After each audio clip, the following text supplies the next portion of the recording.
Уважаемый господин генеральный Thank you very секретарь, much, Your Excellency, Secretary уважаемый General, господин президент Оланд, Your Excellency, главы President государства, Hollande, правительств, heads дамы и of state господа. and government, ladies and Рад gentlemen. возможности выступить It на is a столь great honor представительной to address конференции. such a representative Конечно, conference. изменение климата стало одним из самых Climate change серьезных has вызовов, become one с of the которым gravest сталкивается человечество. challenges that humanity is Вызванные facing. глобальным потеплением ураганы, Caused by global warming, наводнения, hurricanes, засуха, floods, другие droughts, аномальные and other явления anomalies наносят все более ощутимый are a source экономический of ущерб, an ever more tangible разрушают economic привычную damage. сложившуюся They среду destroy обитания the человека.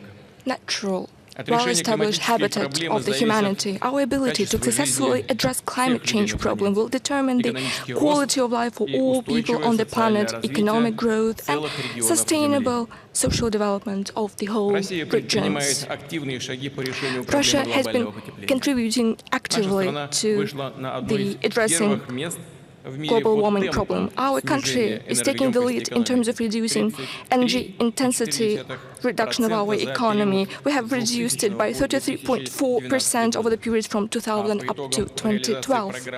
After the implementation of the state program Energy Efficiency and the development of the energy sector, we are going to reduce it by another 13.5% by 2020. We have gone beyond our commitments under the Kyoto Protocol. Over the period from 1991 until 2012, Russia not only has prevented the increase of greenhouse gas emissions, it has significantly reduced those emissions. As a result of that, it prevented the emission of 40 billion tons of CO2 equivalent into the atmosphere. As a matter of comparison, the emissions of greenhouse gases of all the countries in 2012 amounted to 46 billion tons. Thus,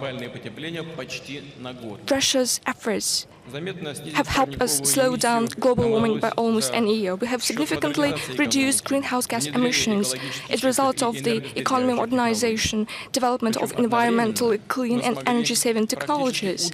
At the same time, we have managed to double our GDP.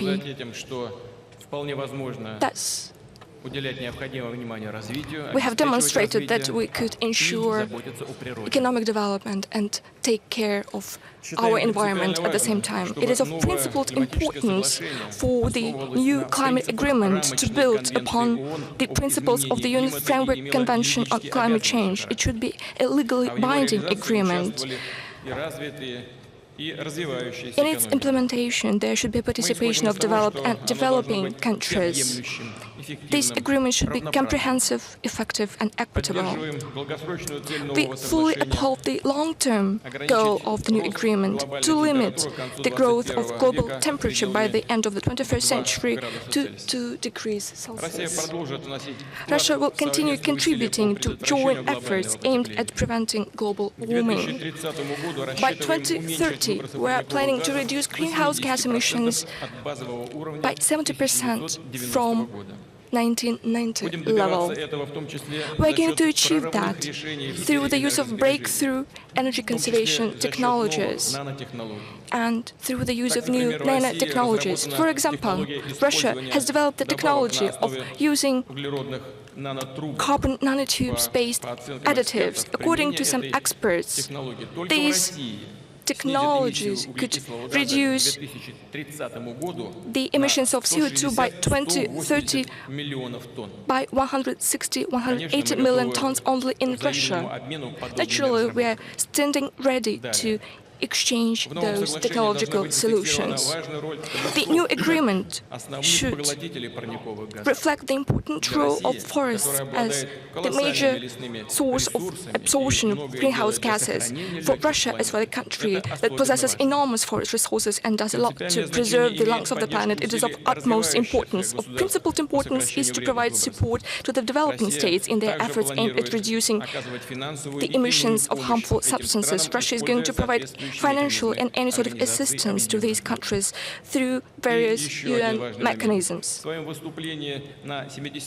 In my speech at the 70th session of the General Assembly, I have mentioned that we should develop a comprehensive approach to addressing the climate change problem.